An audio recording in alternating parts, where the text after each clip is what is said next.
you also can't be the parent. I mean, you can if you want, but in my eyes, you can't be the parent that like vets their friend group, because then that automatically becomes a you versus them thing. Yeah. And then you've sort of lost their trust in the sense that you've now they're going to view it as you being against them and not being able to hang out with, you know, the cool kids or whatever it is. So I guess, yeah, again, it always just comes down to being involved. If you're involved in what they're doing, or like if you're not like, you know, oh, what are you doing tonight? Oh, where are you going? So going to be Mine there. was really bad. Not like that. It's Mine just would be so transparent. She'd be like, "Oh, what are you doing? Who are you going out with? What time are you going to be back?" I was like, "I hate those questions. Those are questions, the fucking worst questions ever." And exactly, they're the questions that you don't want to have as a kid, because that just basically shows that, well, you didn't trust me. You know, because you almost have to instill like trust from an early age, because if you don't, then they're gonna just assume like, everything I do is gonna be shit anyway, so I might as well do the shit things. But like you said, for them to be open, they have to have that trust. They have to be able to do that. Yeah, totally. So like they will never be open about their interests if they're just like, I'm going to be judged for it. Yeah, but then if you trust them, then they might. It kind of opens that door. Wait, are you saying about you trust, like the parent trusting the kid? Parent trusting the kid. And then if they do, but the thing is, like, if they then, I mean, not for everything, but like, you know, just letting them do certain things, and then if they do fuck up, I think it then makes it very apparent for them that they have fucked up, and then it's like once that trust is then broken, then you know that like I'm being a dick towards you because you've broken this trust, and then they might sort of see that, okay, I really fucked up then. But also, whereas if you're just shouting at the kid the whole fucking time, saying they're doing this wrong, that wrong, then they're just going to be like, well, it doesn't fucking matter what I do, because you're just always going to shout. Yeah. I don't like shouty parents. No. Just inside voice. Just don't shout. I'm not a super shouty guy. No. You lose all, like... High ground as soon as you start shouting or you raise your voice. It's like, I've stopped listening by that point. It's like, if you're not going to talk to me like you would do anyone else, like... not interested in what you have to say. But at the same time, when you're letting your kid know that they've done something wrong, right?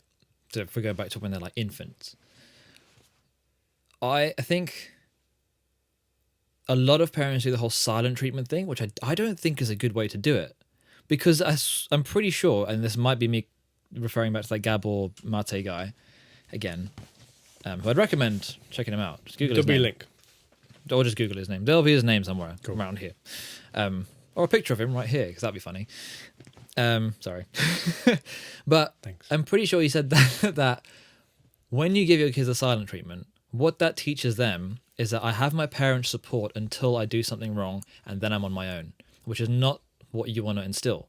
Because now they make the connection that I'm only loved when I'm doing what they want. Right? Yeah. So I think that's a very powerful message that the parent can send, and not one that you necessarily want to. Because then they'll almost sort of devalue your love, because it becomes, on their part, quite a conditional thing. Because it's only going to work when it's in the parent's favor. Yeah. Because they're going to think, okay, cool. So you tell me that you love me and you care about me, but only when it's of benefit to you. Yeah. The second you're not pleased with something I've done, you stop talking to me. So I think the silent treatment, I don't think is a good way to approach letting your kid know that something is wrong. Which is where I think...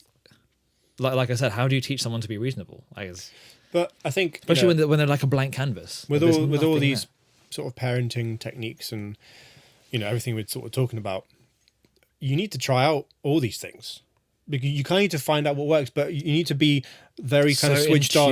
With your kid. Exactly. But you just got to be very like switched on and almost analyze, like, okay, how's this worked? Why hasn't it worked? Okay, let's try something else. Because I mean, as bad as it sounds, like having a kid it's a project. Like you've got to know what's working and what isn't working. Like, in fact, we've got quite a few. So we've got Jerome's got a kid. Angus has got a kid. My mate Tom's got a kid. Chris, Tom's got a kid. Ash, he's got a kid. Yeah. In fact, he posted a story of her on a merry-go-round on his Instagram story yesterday, and I was there watching that. It's like, oh man, there's so many ways this kid could get hurt on this thing. Spinning, a bit of metal. But again, with kids, gap between the ground, fingers that are like tiny. Nah, kids have to get hurt. Yeah, but not like lose a finger. No, but you. And I swear to God, if you baby them all the time, then it's like, oh yeah, like fall over and shit. That's fine. Yeah, stop crying. Come on, get up. It's fine.